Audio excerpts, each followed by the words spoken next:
Article d'étude numéro 15. Cet article sera étudié la semaine du 10 au 16 juin 2019. Imite Jésus et garde ta paix intérieure. Voici le verset thème de l'étude. La paix de Dieu, qui dépasse tout ce que l'on peut comprendre, protégera vos cœurs.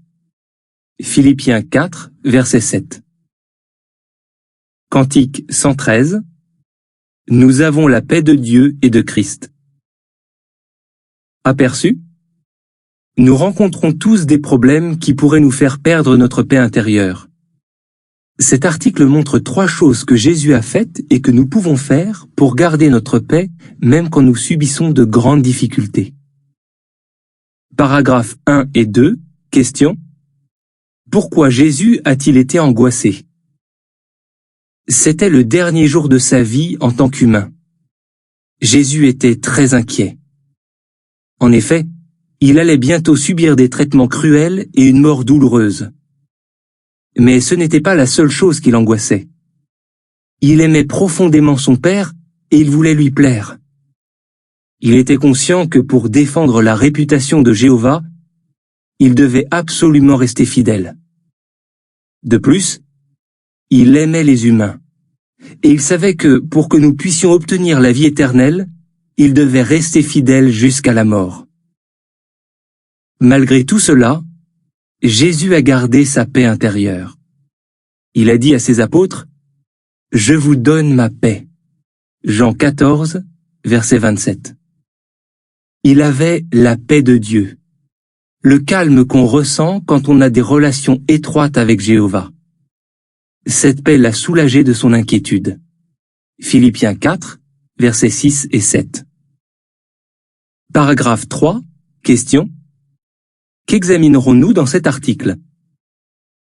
Nous n'aurons jamais à subir les mêmes pressions que Jésus, mais nous savons que tous ses disciples auront des épreuves.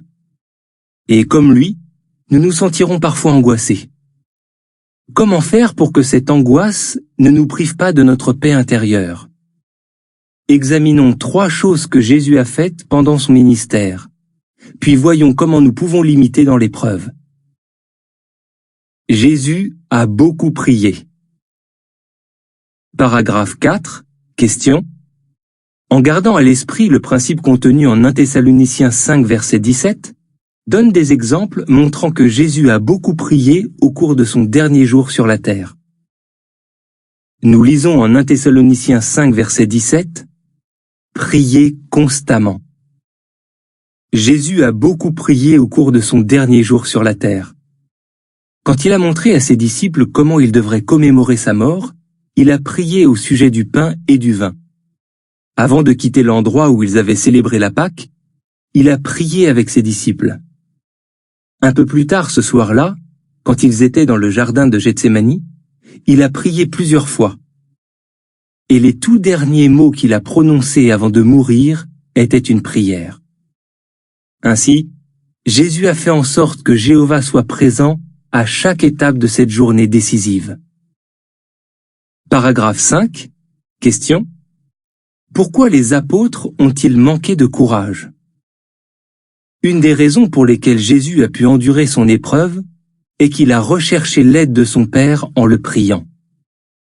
Les apôtres, eux, n'ont pas persévéré dans la prière. C'est pourquoi ils ont manqué de courage face à l'épreuve. Nous ne pourrons rester fidèles dans les difficultés que si nous suivons l'exemple de Jésus en priant sans cesse. Pour quelles choses pouvons-nous prier? Paragraphe 6, question. Comment la foi peut-elle nous aider à rester calmes? Nous pouvons prier Jéhovah pour lui demander plus de foi. Nous en avons besoin parce que Satan met à l'épreuve tous ceux qui suivent Jésus. Comment la foi peut-elle nous aider à rester calmes, même quand nous devons faire face à de nombreuses difficultés?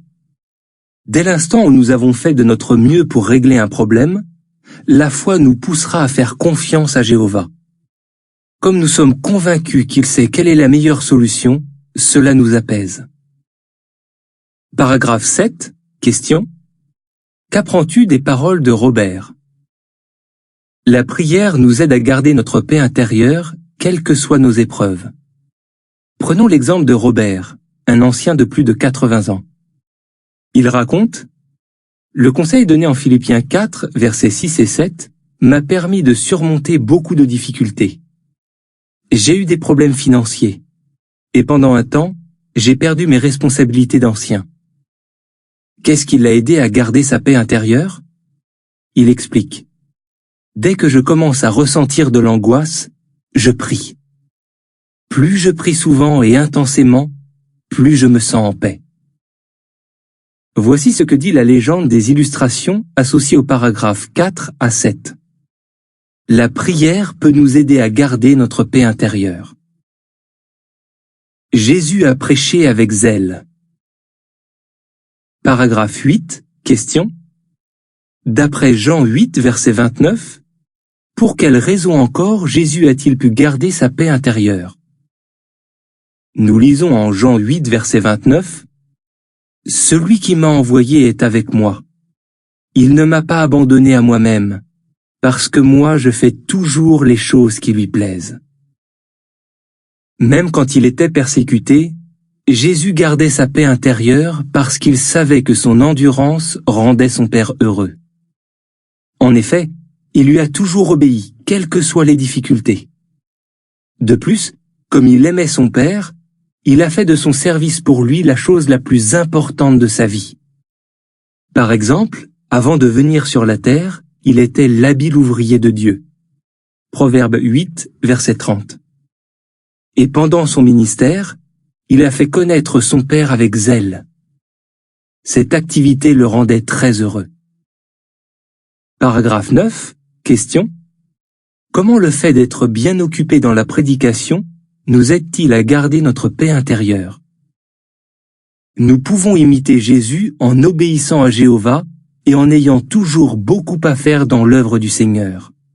1 Corinthiens 15, verset 58. Quand nous nous consacrons entièrement à la prédication, c'est plus facile de garder un point de vue positif sur notre situation. Par exemple, les gens à qui nous prêchons ont souvent des problèmes plus graves que les nôtres.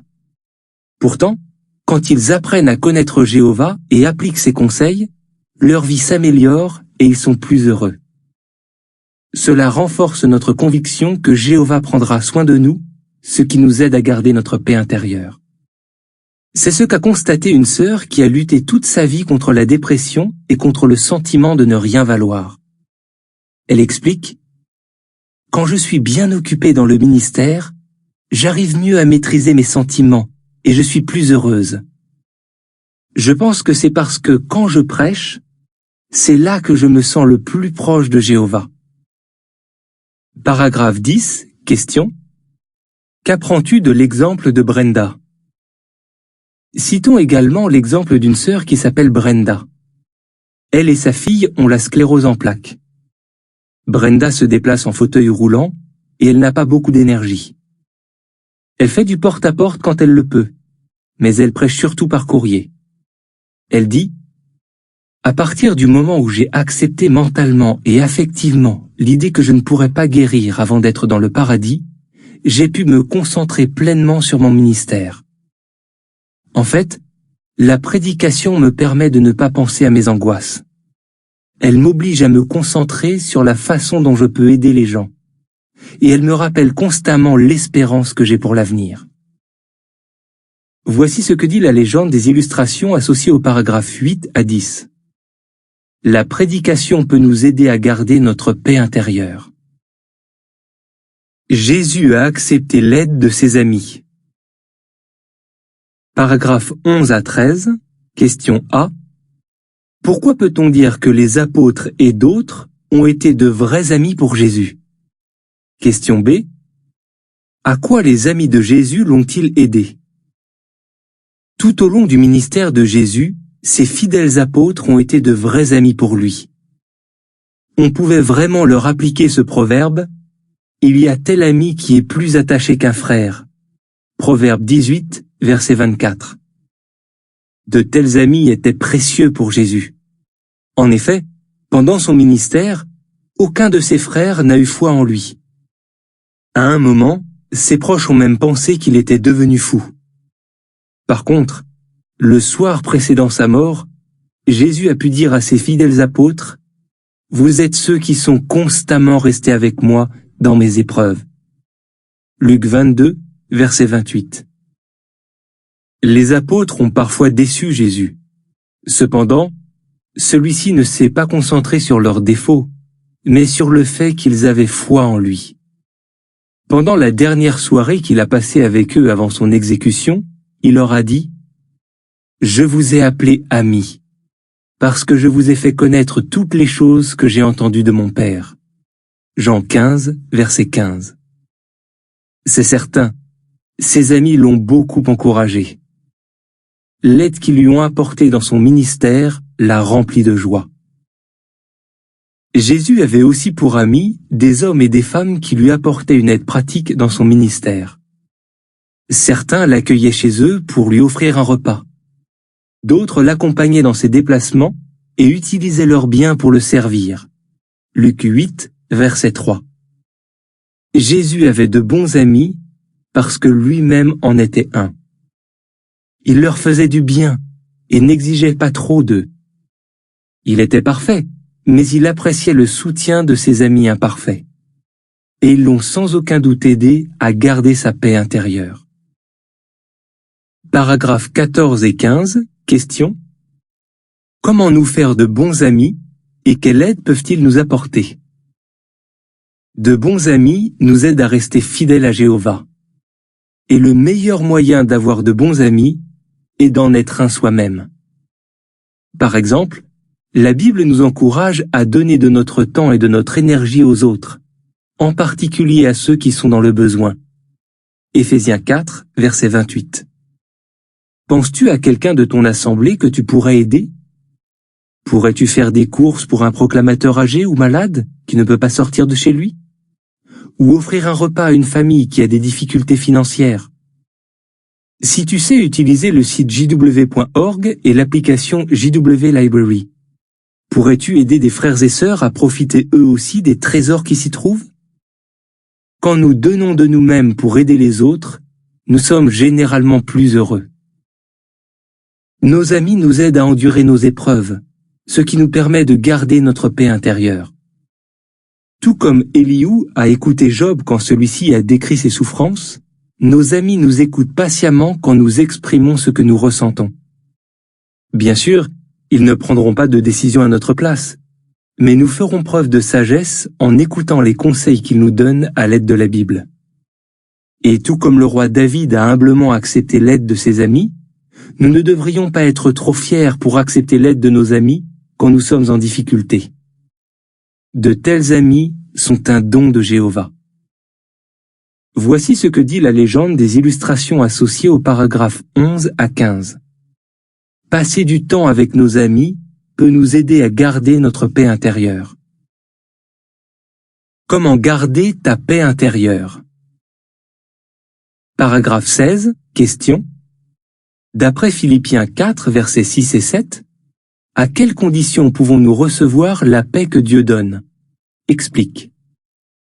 Nous lisons en Philippiens 4, versets 6 et 7, « Ne vous inquiétez de rien, mais en tout, par la prière et la supplication avec des remerciements, faites connaître vos requêtes à Dieu. Et la paix de Dieu, qui dépasse tout ce que l'on peut comprendre, protégera vos cœurs et vos esprits par le moyen de Christ Jésus. » Pourquoi Jéhovah nous dit-il que c'est par le moyen de Christ Jésus que nous pouvons recevoir la paix qu'il donne? Parce que nous ne pourrons avoir l'esprit et le cœur tranquilles que si nous comprenons le rôle de Jésus dans le projet de Dieu et que nous avons foi dans tout ce qu'il rend possible. Par exemple, grâce à son sacrifice, nos péchés peuvent être pardonnés. Quel soulagement de savoir cela! De plus, en tant que roi du royaume de Dieu, Jésus réparera tous les dommages que Satan et son monde peuvent nous causer. Quelle belle espérance! Et même si Jésus nous a confié une mission difficile, il promet de nous soutenir tout au long des derniers jours de ce monde. Quel courage cela nous donne! Le soulagement, l'espérance et le courage Voilà 3 choses essentielles pour se sentir en paix. Paragraphe 17. Question A. Comment peux-tu garder ta paix intérieure?